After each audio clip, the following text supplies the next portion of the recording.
ఈరోజు మనం చెప్పుకునే కథ రామయ్య పెంపుడు కుక్క. దేవాపురంలో రామయ్య, అతని భార్య సీతమ్మ నివసించేవారు. ఒకరోజు ఏదో పనిమీద బయలుదేరాడు రామయ్య. నడుచుకుంటూ వెళ్తుండగా అతనికి దారిలో ఒక కుక్కపిల్ల అరుపులు వినిపించాయి. ఎక్కడినుంచి అరుపులు వస్తున్నాయో తెలియక అటూ ఇటూ చూశాడు. పక్కనే ఉన్న కాలువలో ఆ కుక్కపిల్ల పడి ఉంది. దాన్ని బయటికి తీసి పక్కనే ఉన్న కుళాయి దగ్గరకు తీసుకెళ్లి దాని ఒళ్లంతా శుభ్రం చేశాడు. దాన్ని ఇంటికి తీసుకెళ్లి ఆహారం కూడా పెట్టాడు. అది రామయ్యకు బాగా మచ్చికయింది. సీతమ్మ దాన్ని జాగ్రత్తగా చూసుకునేది. దానికి పండు అని పేరు కూడా పెట్టాడు. రామయ్య రోజులు గడుస్తున్న కొద్దీ ఇంటికి ఎవరు వచ్చినా వాళ్లను చూసి అరవడం మొదలుపెట్టింది పండు. దాని అరుపులు సీతమ్మకు పెద్ద తలనొప్పిలా అనిపించాయి. ఎంత మందలించినా ఆగేది కాదు. దాంతో ఒకరోజు, దీన్ని ఎక్కడైనా వదిలేసిరండి, ఇంట్లో మనశ్శాంతి లేకుండా ఎవరు వచ్చినా అరుస్తూనే ఉంది అని రామయ్యతో చెప్పింది సీతమ్మ. అది విన్న పండు, నామీద సీతమ్మ ఎందుకో కోపంగా ఉంది అనుకుంటూ బయటికి వచ్చింది. దానికి పక్క వీధిలో ఇంకో కుక్క కనిపించింది. దాని దగ్గరకు వెళ్ళి, నేను ఓ ఇంట్లో పెరుగుతున్నాను. నన్ను మా సీతమ్మ చాలా బాగా చూసుకుంటుంది. కాని ఈరోజు ఎందుకో నామీద కోపంగా ఉంది. కారణం ఏంటో అర్థం కావడం లేదు అంది. అసలు నువ్వేం చేశావు అడిగిందా. కుక్క ఇంటికి ఎవరు వచ్చినా అరుస్తున్నాను అని బదులిచ్చింది పండు.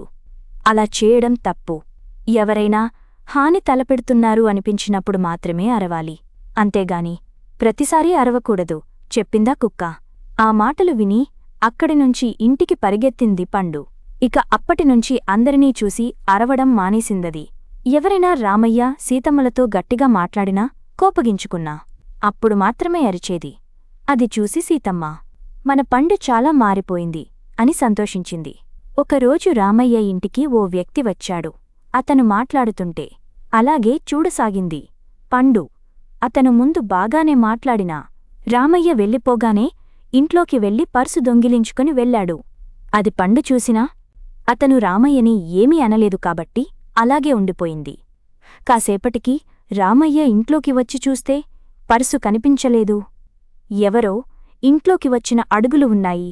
దాంతో, ప్రతిసారీ అరుస్తూనే ఉంటావు, ఇంట్లోనుంచి వస్తువులు ఎత్తుకుపోతున్నా ఏమీ అనకుండా ఉన్నావా అంటూ పండుని కోపగించుకున్నాడు రామయ్య. అసలు తనను ఎందుకు తిడుతున్నాడో అర్థంకాక అయోమయంలో పడిపోయిందది. ఇక వెంటనే వీధి కుక్క దగ్గరకు పరిగెత్తింది. అక్కడికెళ్ళి జరిగిందంతా వివరించింది. ఇలా మోసం చేసేవాళ్లు కూడా ఉంటారని ఆ రోజే నీకు చెబుదామనుకున్నాను. కాని ఆలోపు వినకుండానే పరిగెత్తావు.